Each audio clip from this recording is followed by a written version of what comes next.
Hey, my friends, are you scared to love again?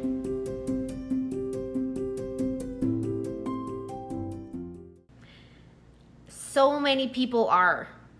After death, after divorce, whatever that may be that has left your heart hurt, it is one of the biggest things I help with my clients, and that is moving forward. And today we're going to be talking about two of the major hindrances that face people who are scared to love again. Number one is guilt, especially after loss or death. It is so hard to navigate and battle those feelings of moving forward without this guilt.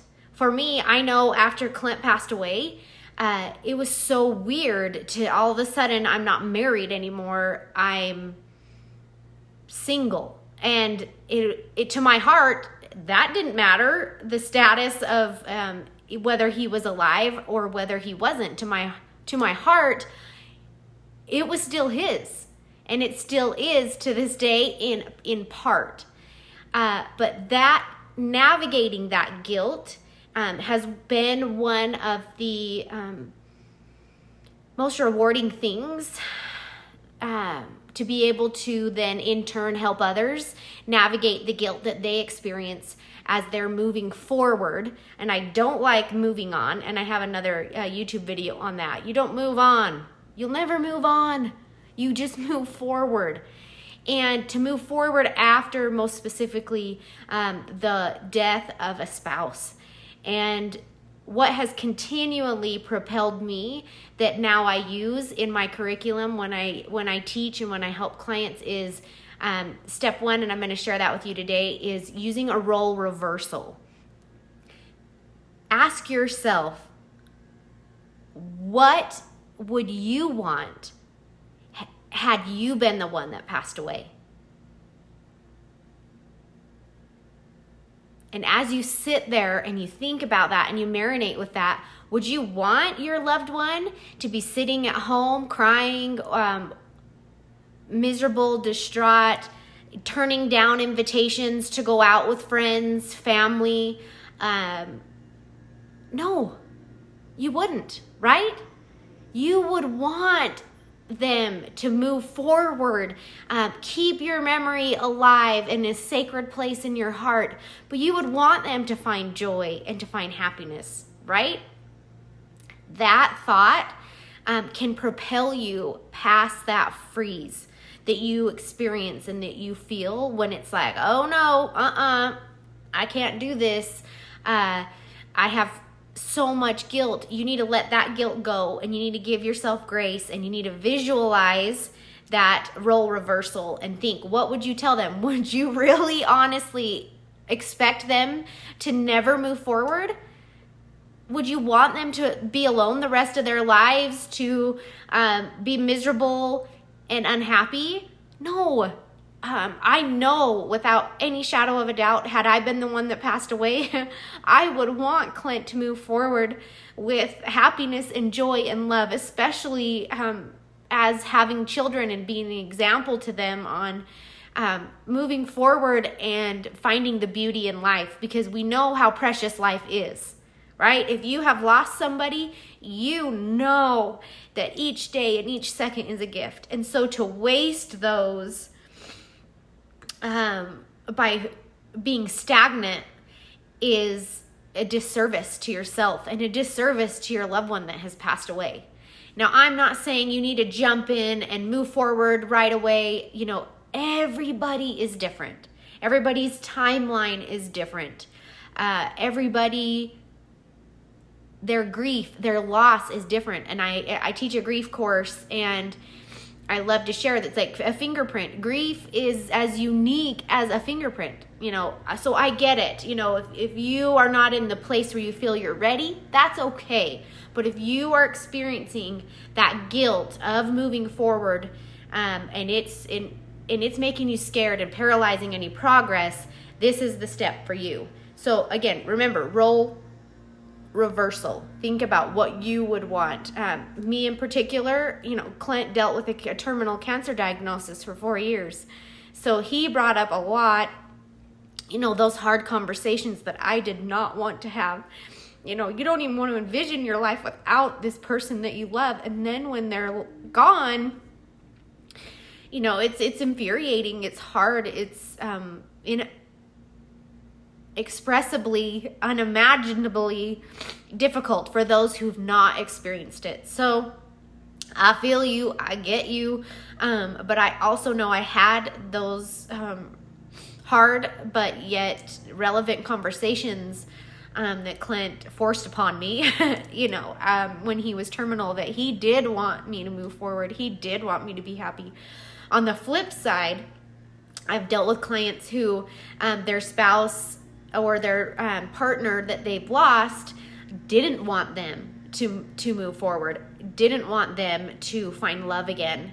And that role reversal step is very important, because if in the state that they were in, whether they were joking, whether they were serious, flip the switch. If they were the ones that were still here, would you feel that way? Even if you had said that previously to them, would your thoughts and feelings of your heart change, knowing now what you've been through and how hard it is? And that in and of itself helps to flip the switch on being able to move past that hurt and move past that pain of them possibly saying they didn't want you to move forward.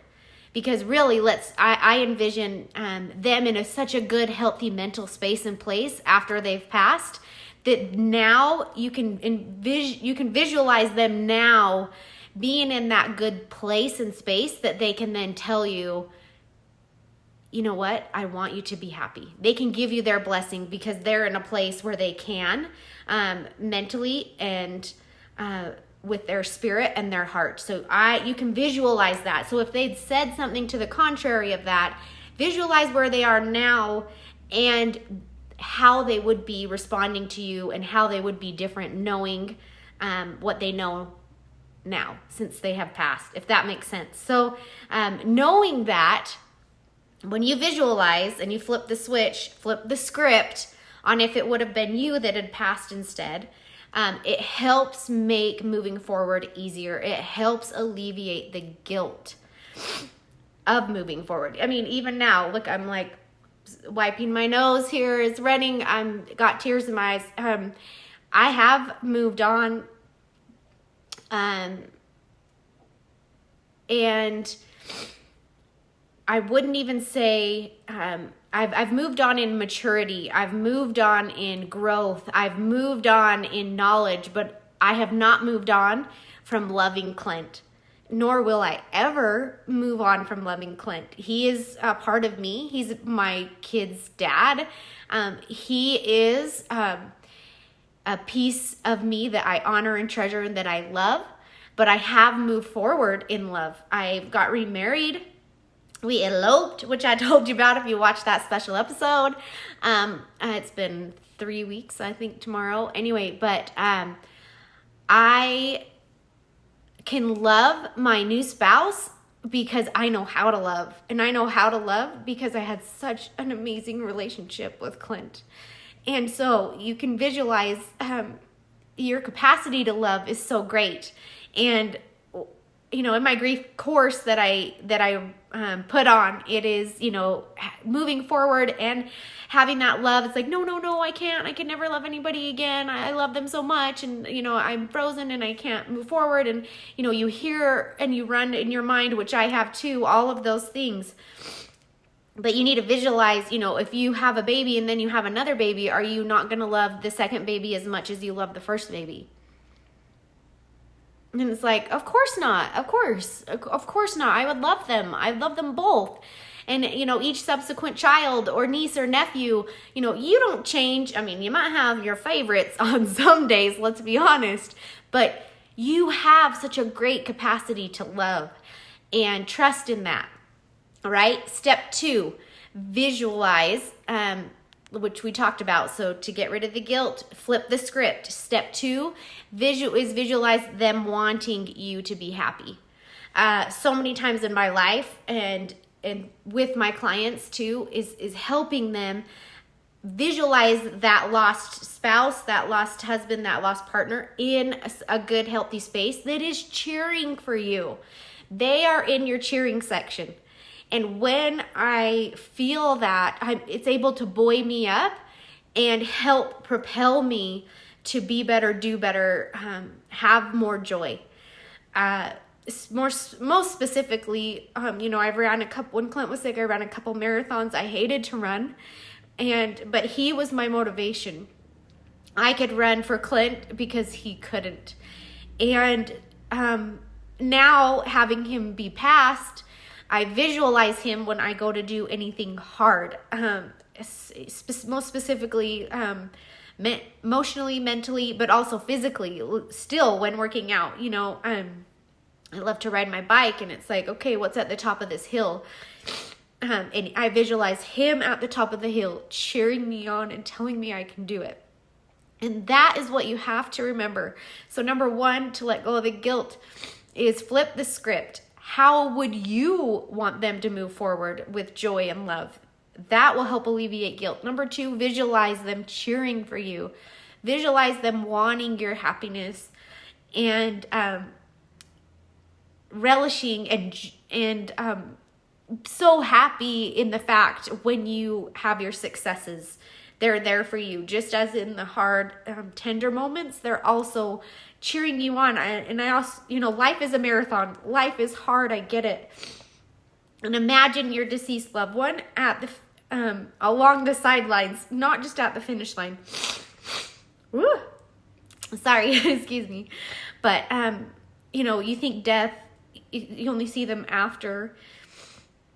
But I believe they're there and they're around us all the time. And so imagine the marathon of life, and they're on the sidelines every day cheering you on and wanting you to move forward with them in your heart, and happiness and finding joy and appreciating the gifts and the seconds of every day. Woo! I don't know this would be as emotionally charged of an episode. But anyway, I love you guys.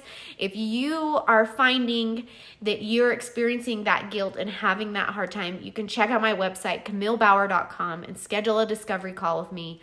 I love, and it is my joy and passion to help others move forward after loss or death or divorce. I also have, if you follow me on Instagram, Kamille Bauer, or Facebook, Kamille Bauer, I'm going to be doing a relationship rescue 4-day, like Facebook Live, like fun, informative relationship rescue kickoff. So like one thing you can do every day, and then I'm going to be talking about, and we'll be doing a Facebook Live and having some Q&A. So one of the top things that I get asked that helps pull people through. So if you're needing help in your relationship, whether death, divorce, and you want to move yourself forward to that next step, stay tuned on my social media channels, and you'll be able to see, I think it's the 23rd to the 25th